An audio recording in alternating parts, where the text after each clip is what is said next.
Não te deixes vencer pelo mal, mas vence o mal com o bem. Evangelho segundo São Mateus, capítulo 5, versículos do 38 ao 42.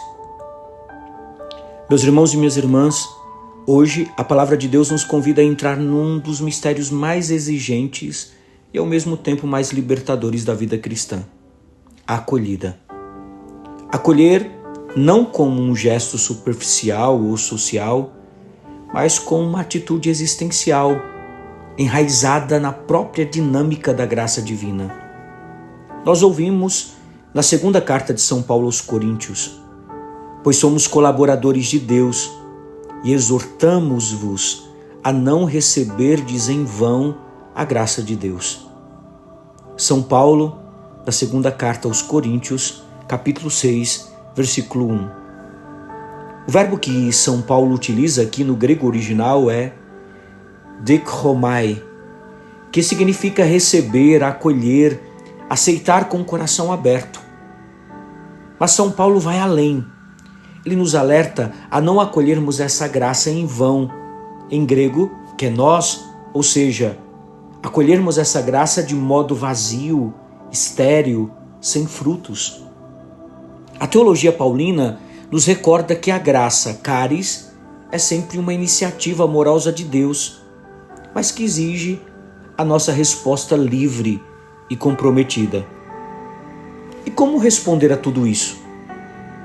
Jesus, no Evangelho, nos oferece um caminho concreto. Se alguém te forçar a andar 1 milha, caminha com ele 2.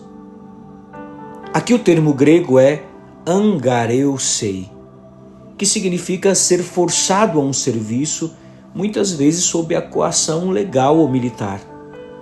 Mas Jesus, com sua pedagogia, transforma essa imposição numa oportunidade de liberdade e de amor. Não apenas cumpra o que te foi exigido, mas vai além. Vai além por amor ao outro.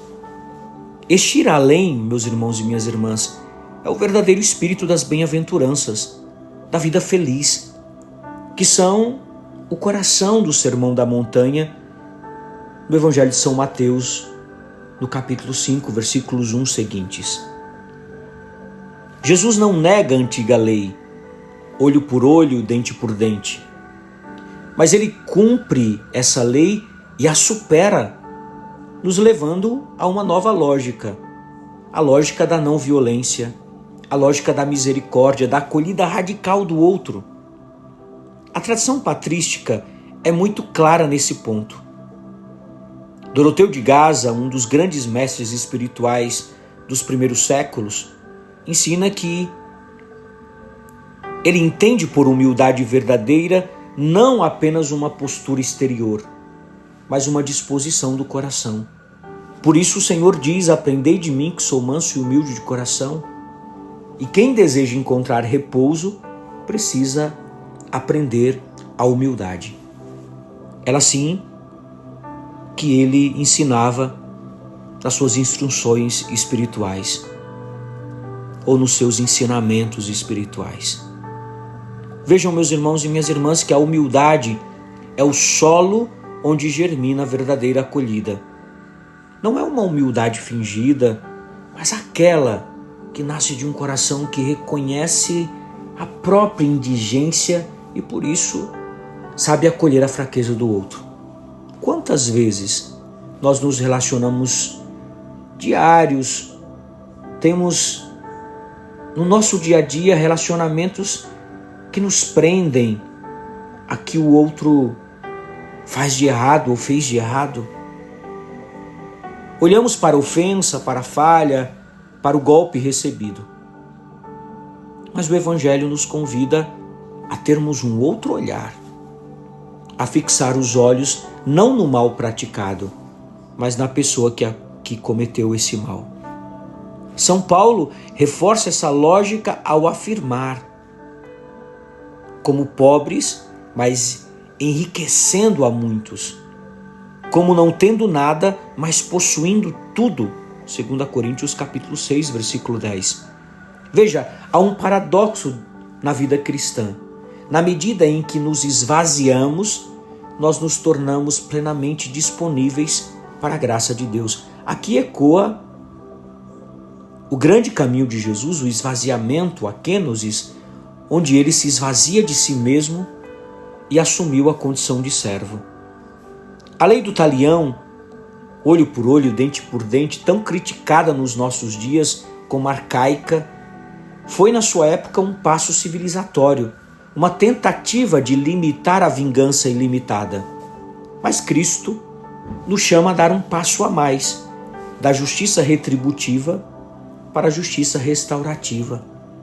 A justiça que restaura, da medida exata para uma medida transbordante. A chamada lei de talião, que encontramos no livro de Êxodo, de Levíticos, de Deuteronômio, é uma lei já presente no código de Hammurabi no século XVIII a.C. E surgiu numa cultura em que a vingança não tinha limites e que se baseava no princípio da retribuição e na exigência da reparação. No contexto em que ela foi promulgada, se tratava de uma lei progressista, porque estabelecia um limite para a retorção. Não deve, portanto, ser julgada à luz do Evangelho essa lei.